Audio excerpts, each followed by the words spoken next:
Minicamp.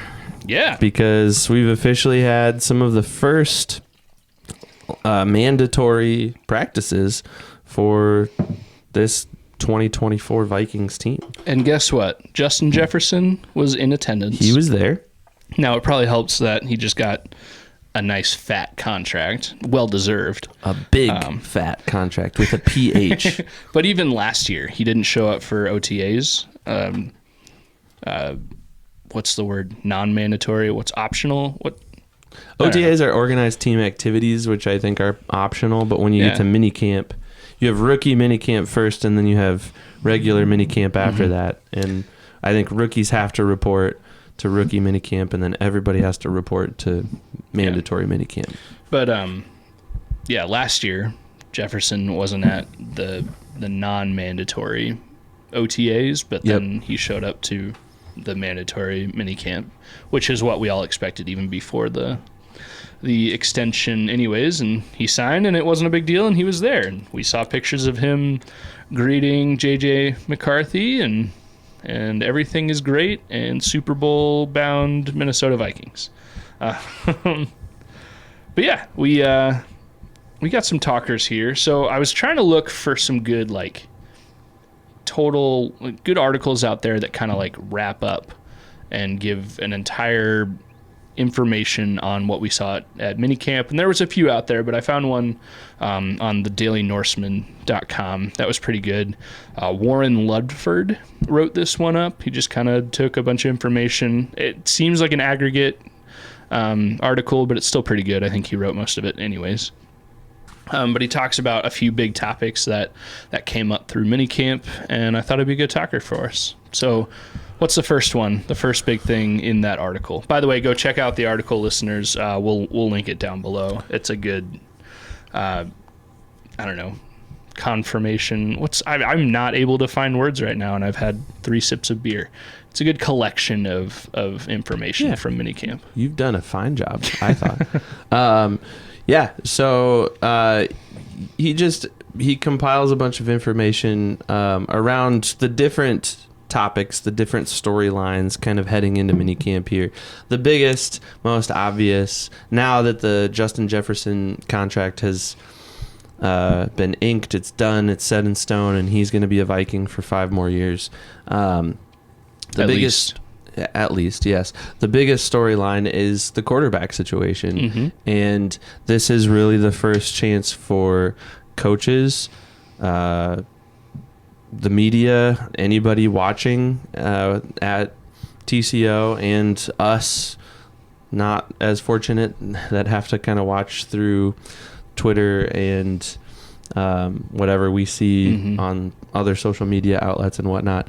But it's the first chance to see JJ McCarthy up against Sam Darnold and the other quarterbacks. Yeah, because there's, at this point, 2 other quarterbacks on the roster. I mean, you got Jaron Hall, a rookie from second-year pro, drafted last year, and then Nick Mullins, who started a few games last year. But, yeah. Right, and I think it's still very much Sam Darnold, JJ McCarthy, everyone else.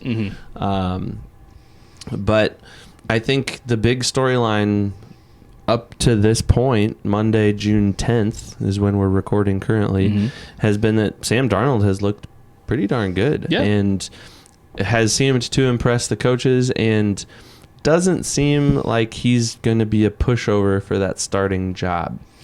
Yeah, which we've been saying this whole time since, midnight, the first day of free agency when he signed with the Vikings. We've been saying okay, it's a bridge quarterback situation, the quote unquote Baker Mayfield type opportunity for Sam Darnold to come in, have arguably as a starter the best team he's been on, the best coaching staff, best weapons. Obviously, San Francisco was a better situation last year for him, but he wasn't the starter. He came in. Even when he came in, was still when they were thinking he might be third behind Trey Lance and Brock Purdy. But yeah, Sam Darnold's coming in, best opportunity he's ever had.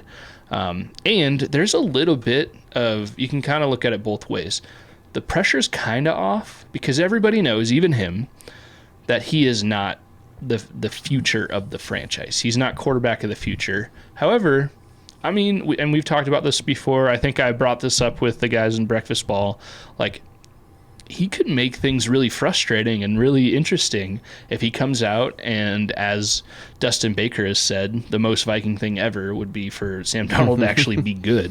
Mm-hmm. I mean, if Darnold were to orchestrate, it's not going to happen, but if he were to orchestrate some kind of undefeated season that culminates in a Viking Super Bowl, like, holy cow, that would be a big and good problem to have if you were Kwesi and the rest of the team.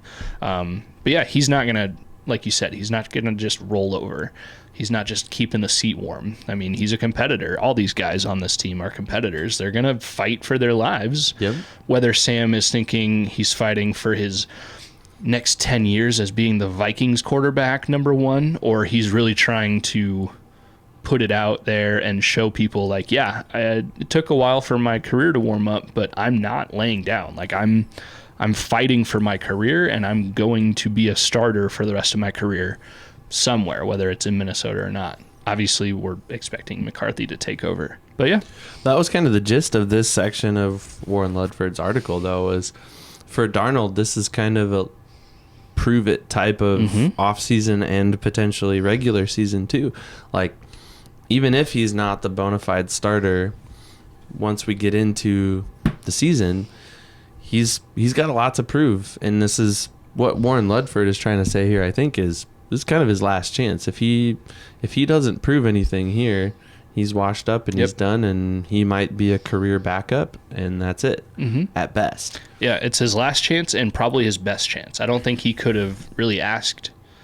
I mean, yeah, I'm a homer, and I'll be the first one to admit it, but I don't think there's a reason media guys were saying Minnesota is one of the best opportunities for any of these highly touted rookie quarterbacks to come in. Mm-hmm. Same for Sam Darnold. He couldn't have asked for a better situation to walk into and sit immediately in the QB1 seat until he makes them take it away from him. Well, and I think because we're both homers, because we're both Vikings fans until we die,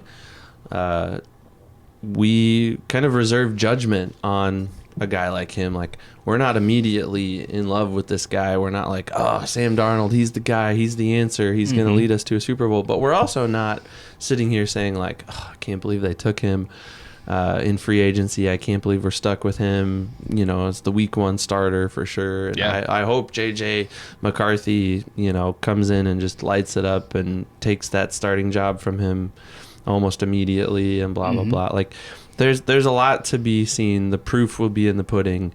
And I don't know, this quarterback competition is really interesting. Yeah. And it's going to be an interesting storyline from now until probably the end of this season. Yeah, until JJ proves he is worthy of the starting position or not.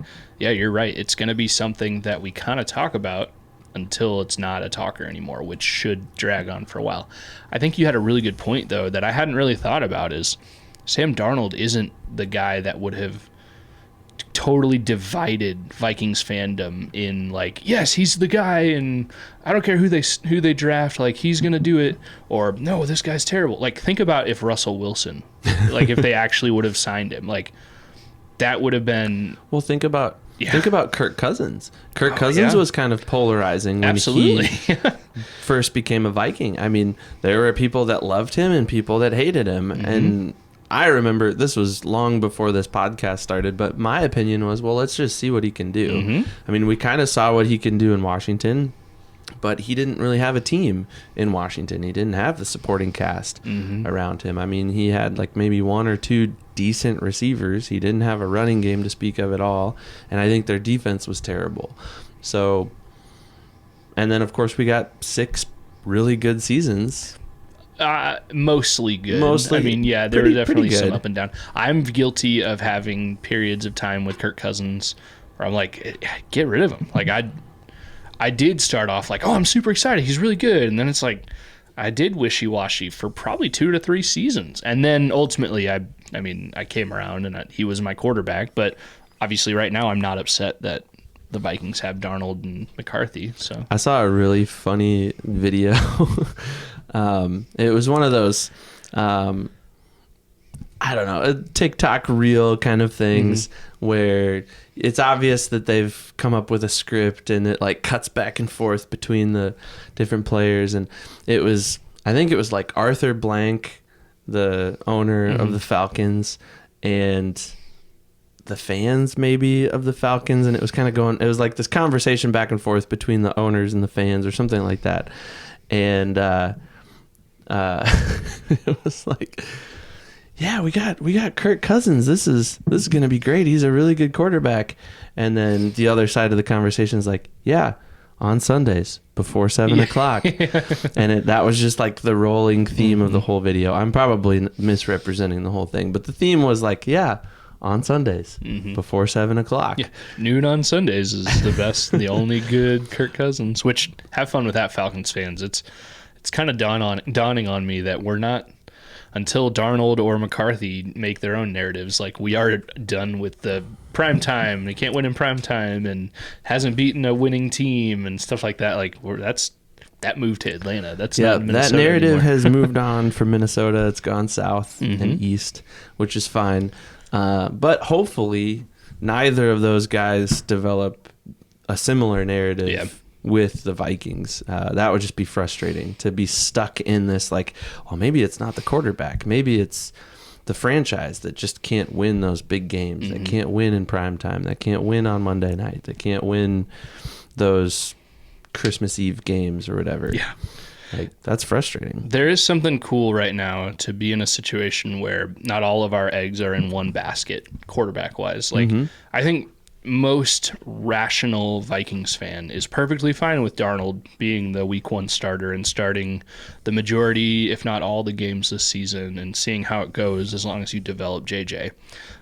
But like I said, I think last week with Dustin, JJ kind of feels like that Mario Kart mushroom. Like, he's the thing in your back pocket. If things aren't going right, you can just eat the mushroom and then that'll obviously solve all the problems and McCarthy's going to be great. And then, but like last year, if, what were we, 1-4? What could you do? Like, Nick Mullins is not Kirk Cousins. You can't just bench Cousins and automatically be better. Whereas right now, there's some kind of magical thought process where JJ's learning and he's going to be really good. And if Darnold stops being good, then we could just bench him and then we get JJ and automatically that's going to be way better. So do you believe any of the stuff that's come out? Because we've heard a lot about Sam Darnold, I think, this week about, through minicamp, he's been pretty good and he's really kind of solidified himself as the week one starter. Do you believe any of the stuff out there that's saying JJ's bad, JJ's terrible? I think it's hard right now to really put a lot of stock in any of it. I mean, even if it was, oh man, JJ's throwing 200 yards and hitting a paper plate in the wind from 1,000 yards away, but when it hits the plate, it's still going 100 miles an hour. Like, you can't really put a lot of stock into really anything right now. Now, I'm sure if somebody was just horrible, like hadn't completed a pass at all, I think you'd be able to tell if somebody was just terrible. If you threw me out there in Vikings, at quarterback for minicamp, it would be pretty clear pretty quick that I'm not an elite level athlete. But, and I think Darnold's whole career, he's had, nice, good things to say about him in minicamp and in training camp and stuff. It's just everything's so different and so much more real once the games start. Sure. Even between preseason to the game, like, we won't really know how good or bad anybody is until they start playing. So we've already done this at least once, but let's do it again with a little bit of a twist. Okay. The Vikings make the Super Bowl this year. Who's the quarterback? Oh, you're saying, like, hypothetically speaking. We have the Marty McFly Sports Almanac, and we just see that they made it to the game. We don't see anything else. Who do you presume is the quarterback that leads them to the Holy Grail? I don't know. I mean, because you could, in that totally far-fetched scenario, I could believe a ton of things. Like, maybe it is, Darnold played well and then tore his Achilles, and then McCarthy came in and lit it up and became Rookie of the Year. Or maybe it was Darnold wasn't doing great, but McCarthy wasn't ready, so they put in Mullins or something, and then suddenly Mullins had a Case Keenum year, and something clicked, and everything went good. Case Keenum almost brought this Vikings team to the Super Bowl. That's true. I think the way things sit, if I have to answer it right now, I think if the Vikings were to somehow make the Super Bowl, and I'm not saying that's going to happen, please don't actually do comment and tell me how crazy I am for saying that. I think realistically, the way things are sitting right now, it's because Darnold turned it on and figured it out, and Mark Brunelled his way into the Super Bowl. That's a good reference right there. Mark Brunell, what a guy. Yeah, but look at him. He had a historically great defense. The Vikings defense right now is not the 2000 Ravens defense. I'm not saying that, but I think a lot of people are thinking this team is going to perform a lot worse than they're capable of, just because they had 7 wins last year. If Kirk Cousins would have been healthy, they would have won a lot more than they were heating up. They would have won a lot more than 7 wins. I'm not saying they would have won the Super Bowl, but the defense was playing well until they stopped after the Cincinnati game. And there was just a huge loss of momentum when Kirk went down. Yeah, and think about it too. Justin Jefferson was out for a third of the season, more than a third of the season. Addison was still a rookie learning how to do things.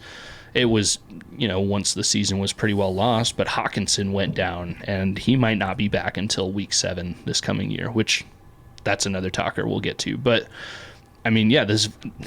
they say every year there's not a lot of difference between the best team and the worst team in the NFL because they're all talented. They all have professional football players. But, yeah, I think this Vikings team underperformed last year for whatever reason you want to look at. And I think they're going to regress back to the mean, which will mean they will be better than they were last year. There you go. Yeah. What do you think? If they make the Super Bowl, how does that happen, Ev? I'm sticking with JJ. I said this. I don't remember what episode it was, but I will stand pat, and I will not go back on what I've said previously. I think after the bye week, JJ McCarthy takes over. I think it's just a natural break in the season. They'll travel internationally, play that game in London against the Jets, and then come back, have a week off, reevaluate. Things won't have gone very well, I don't expect, in those first handful of weeks, and they'll make the change. And if, again, that's a big if, but if the Vikings were to make it all the way to the Super Bowl, I think JJ's the guy. I think he's the one. Well, I don't have a lot to back that up. The great thing is intuition, we get to watch it unfold. And if they make the Super Bowl, who cares how it happened? I don't care if somehow they change a rule and Kevin O'Connell is the starting quarterback. I want to see it. I don't player coach. Yeah. But yeah, I'm not putting a lot of money on the Vikings making the Super Bowl this year. I don't think a player coach has happened since Michael Jordan did it in Space Jam. Maybe, yeah. It's been a while. Yeah, that's true. What a good movie, Space Jam.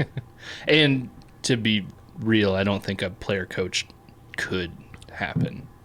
The rules, I don't. Totally hypothetical and not real. But what is real is the fact that N'Keal Harry might become a tight end now. Yeah, and reading this article, it kind of makes you think that might be his position of, not choice, the most valuable spot for him to be on the field as opposed to wide receiver, because he is a bigger dude. You'll read in the article, when you do check out the Daily Norseman, Warren Ludford's article, that N'Keal Harry, he even says in the article, he's basically physically as tall as TJ Hawkinson and 10 pounds lighter. So TJ's a big, he's tall, but he's a big dude. I think N'Keal Harry right now is 240 pounds, which for a wide receiver is way too big. But for a tight end, that's kind of perfect, especially if you're a pass catcher. So he's bigger, and I guess the knock on Harry his whole career, because he was a first-round wide receiver in 2019, one of his biggest knocks consistently has been that he doesn't have the speed to break away, to get to get separation just off of his speed, which in the article points out as a tight end, that's not as big of a concern when you're going up against linebackers and safeties, and you're not in a position that you have to rely on being wide open, because Harry is good at making the contested catch too. So after reading this article, I went from thinking Harry is just making a last-ditch effort of switching positions to try to make a team somewhere, to now thinking, I mean, with Hawkinson out, he could fight for some considerable playing time on the field as a tight end for the Vikings. And yeah, I think the tight end position is definitely a pretty underrated question mark going into the season right now, with TJ's injury and with this kind of interesting shift of N'Keal Harry to that position, along with some acquisitions at the position through free agency and the draft as well. So it's going to be really interesting to see who ends up making that 53-man roster in that position group. The most interesting thing will be how quickly TJ Hawkinson comes back, I think. And the thing that Vikings fans are hoping for is that he's back. I don't know that we're necessarily holding our breath for anything before the bye week at this point. But yeah, he will likely end up on the PUP list to start the season, which puts him out 6 weeks, right? Yep. So yeah, Robert Tonyan, the NFC North familiar face, played for the Bears and the Packers and the Lions. He's started for, or at least made, I don't think he ever actually season. Played for the Lions. He was not practice squad. It might have been a practice squad guy for a little bit, but he made regular season apperances for the Bears and the Packers. I don't think he did that for the Lions. Correct. But he's now made the full circle. He's hit for the cycle in the NFC North. Yeah, and apparently he's performing well in minicamp. Yeah. Surprisingly well, it sounds like, in the articles I've been reading. Although, like I said earlier, it's hard to take a lot of these things too seriously in minicamp unless it's like consistently this guy is horrible. Everybody's going to look okay in minicamp when not everybody knows the playbook yet, and it's still that practice mentality. But yeah, it's nice. It's better to hear he's looking good rather than he's looking terrible. So. And then, of course, you have the two guys that were on the roster last year that are coming back, Johnny Munt, Nick Muse. Both, I think, better known for being blocking tight ends over receiving tight ends. Yeah, I think maybe a little bit more balanced, whereas Josh Oliver is absolutely capable of receiving, but he's absolutely the blocking tight end. So much so that in this article, it's just kind of a given that there's going to be 4 tight ends on the roster, 5 if you include an injured Hawkinson, and then that really means 3 tight ends plus Oliver, who is the blocking tight end. So once Hawkinson comes back healthy and ready to go, which probably realistically is that Week 7 game, if not later. Week 8, because Week 7's the bye, right? I thought Week 6 was... Is Week 6 the bye? Somewhere in there. Yeah, we should know this. Week 6 is either the bye or the London game. But I thought it was... I got it right here. Hang on. We'll figure it out. But either way... Week 6 is the bye. Okay. So Week 7 against the Lions is probably the most realistic at this point time Hawkinson could be back for. Although I think KOC did mention something at some press conference not terribly long ago, something about the IR rules are pretty nice now, and they could put him on IR and designate him to return, and he'd miss less guaranteed time than putting him on the PUP list. But let's just, as Vikings fans, set ourselves up. He's going to miss the first 6 weeks, and they'll be okay. I think even without him, this tight end room is set up to be decent. Not elite, not Travis Kelce, but decent. Well, you think about the position, right?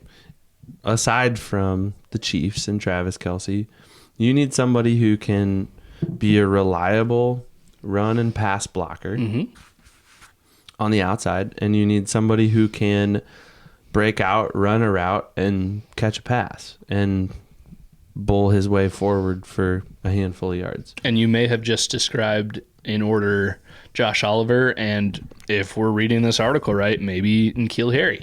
Yeah. Or Johnny Munt. Apparently Nick Muse was out all of minicamp with, they said it was injury. an undisclosed injury, which that's not the time you want to be out in a while if you're a bubble player, but yeah. Yeah, you're right. That there will probably be 4 or 5 guys, and right now there are 5 or 6 guys in the mix, and so someone's going to have to go, or a few someones are going to have to go, and it'll be interesting to see which of those tight ends make the cut and which don't, and hopefully TJ makes it back, and hopefully he's the same type of player that we saw kind of before his injury. He's a heck of a guy, heck of an athlete. Absolutely, yeah. And hopefully, I mean, nowadays, ACL...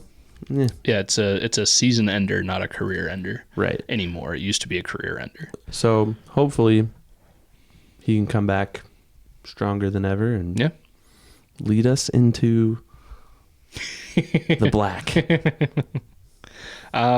The rest of the article goes on to talk about specific position competitions at left guard and cornerback. I think left guard, you're talking, it's that Blake Brandel and Dalton Reisner, which after seeing the contract numbers for Reisner, which I don't think we had when we talked to Dustin last week, we just knew that he had signed. Reisner and Brandel are basically this year making the same money. It's just Brandel is also, he's got 2 more years left on his deal with some more guaranteed money, and Brandel's a couple years younger, which is kind of surprising to think that this is more going to be a head-to-head competition, which Brandel in minicamp was running with the ones, and Reisner was not running with the ones, which he is the most recent starting left guard for the Vikings. So I'm a little surprised by that, but I mean, I'll agree with you what you said a few weeks ago about being, a little quote-unquote sappy about guys and being fans of the guys as well as the team. But I think we would both agree. I don't necessarily care who it is, as long as it's the best guy in the spot and as long as the team is winning. And it's clear that they're winning because the guys are the best.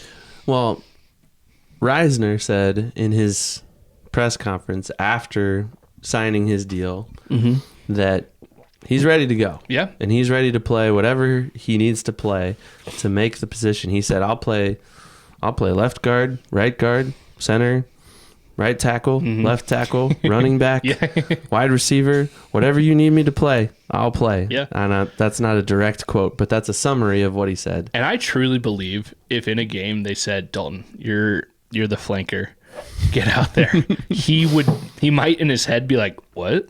But he'd be like, all right, let's go. Which, I mean, yeah, I definitely believe that. And then we'd all talk about it and hear about it in his locker room press conference or interview session. But I'm a Dalton Reisner fan, absolutely. For sure. But like Dustin Baker said last week, as it relates to the offensive line and KOC, I'm going to trust the coaches. I mean, if they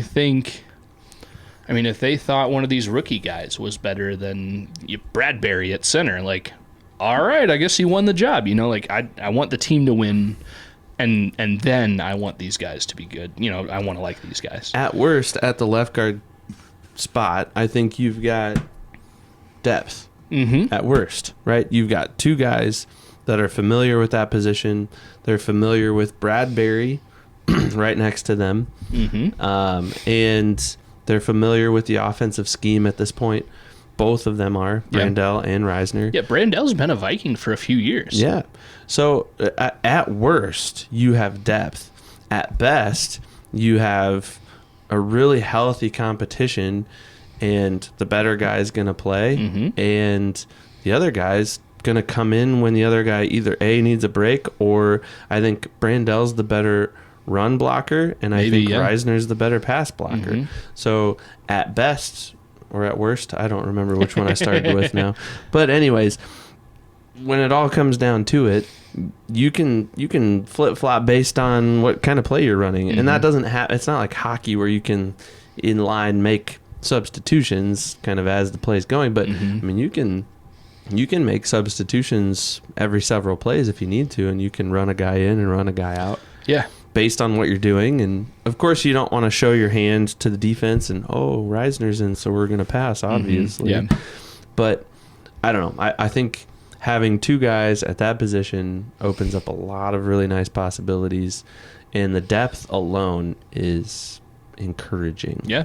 It's also, I think it says a lot about Brandel for the guy to, I mean, right now, I think he's sitting in that LG1, seat. Like, it's his job right now to lose.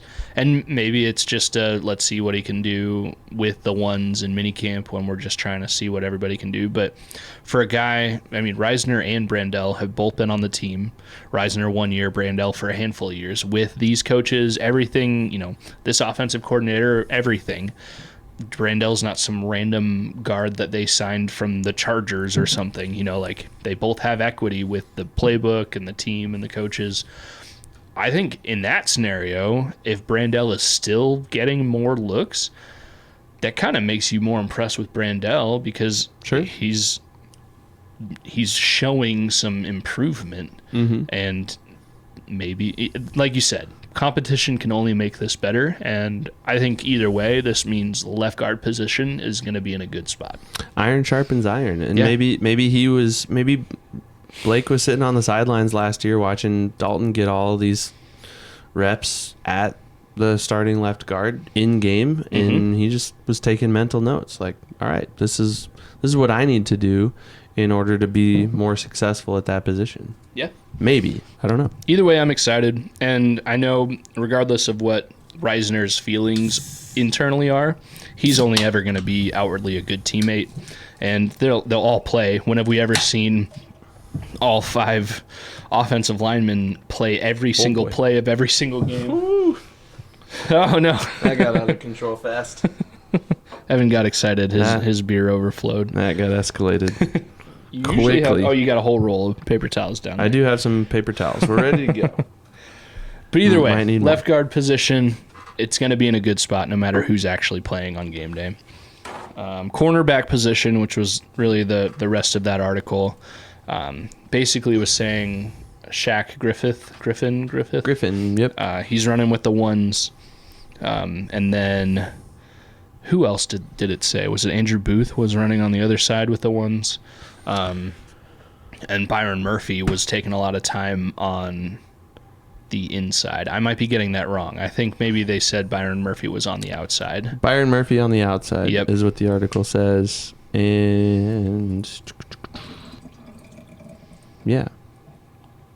Mekhi Blackman getting some reps with the ones as well. It also mentioned undrafted rookie Dwight McGlovern is working one-on-one a little bit, and maybe that was one time for a few minutes after one practice, or maybe it's been every practice. He's been kind of taken under Byron Murphy's wing a little bit, and getting some veteran mentorship from Byron Murphy, which is nice because McGlovern was, other than Jashawn Jones, was one of the other guys the Vikings gave some pretty hefty guarantees as far as undrafted free agents go this year. If he makes the roster, you know that there's going to be all sorts of McLovin jokes out there. And that could bode even more into the idea that people are, hot takes right now are that Caleb Evans might not make the team, or like we spent some time last week talking, Andrew Booth might not make the team. Some defensive backs are not making this team, and if McGlovern does make the team, that means another guy or two are surprisingly not on the team. Which, again, if it makes for the best team possible, let's go. Yeah, for sure. And I think that cornerback position has the most competition. Good, because it was pretty weak last year. So competition, iron sharpens iron, like you just said. Competition can only be good. Because what do you carry typically on a 53-man roster? 6 cornerbacks? 5, 6, something like that. Although this version of the Vikings with Brian Flores, they will carry more safeties than most traditional teams. Well, yeah, which will cut into your cornerbacks. Flores will use a safety as a cornerback. He'll use a safety as a linebacker. He'll use a safety as a defensive tackle. Exactly. He will throw those Josh Metellus players everywhere. Ivan Pace, he'll put them everywhere on the field, and they'll look like they're a safety, or they'll look like they're a corner, or they'll look like they're a defensive tackle, but they're not. So yeah, it's interesting how that all kind of shakes out for sure. But a lot of competition in not just minicamp, but then moving forward, I think, into training camp and the preseason and. And we're really starting to, it feels to me more and more that we are seeing Kwesi's Vikings team. They've turned over a heavy percentage of the roster while keeping some key pieces, and some, in the Rick Spielman era pieces that were not so good are developing into good players. I'm thinking Josh Metellus. Not that he was ever not good, but he's definitely developing into a good player. Cam Bynum is developed. He was a full season starter last year. He's developed. And we're seeing Kwesi really mold this team into what he wants and how he's going to build it, while still keeping the golden nuggets from the team that he inherited. I think on the defensive side of the ball, I think I saw something this week that said Harrison Smith and Cam Bynum had the most percentage of snaps defensively for the Vikings. They led the team defensively in snap count. Yep. And Harrison Smith that's not going to be the case anymore. No, and we've seen that coming for a couple of years now. He's getting old and starting to slow down a little bit, but he's still a heck of a player, and he's a guy you want on your team. Oh, absolutely. And even if he's not on the field every single play, he can still make plays and make a difference in a lesser percentage amount of snaps. Harrison Smith, even though he's famously not the rah-rah guy in the locker room and the fire him up leader, the guy that's going to make the big locker room speech, he is the guy that is going to lead by example and make other teammates better, just because they know, oh, Harry does it this way and it works for him. Why does it work for him? Why does he have that weird 2x4 contraption in his basement? Obviously it works, so let me ask him about that. He's showing up. He's played for a long time. He's seen the best. He's seen the worst. And Harrison Smith probably is as valuable off the field as a player than as he is on the field as a player when it comes to the locker room and everything like that. So yeah, I think this team that's all why I think this team is in a good position. Yeah, I'm excited. I think there's a huge upside to the Vikings, and no one's really expecting a lot out of them, which that's kind of a good place to be, honestly. Yeah. Got a lot of upside. No one really expects a lot. Let's see what we can do. And because they finished 7-10 last year, people automatically put them in that tier of teams. Vegas has them in that tier of teams. A lower tier, and I genuinely believe they are better than that tier.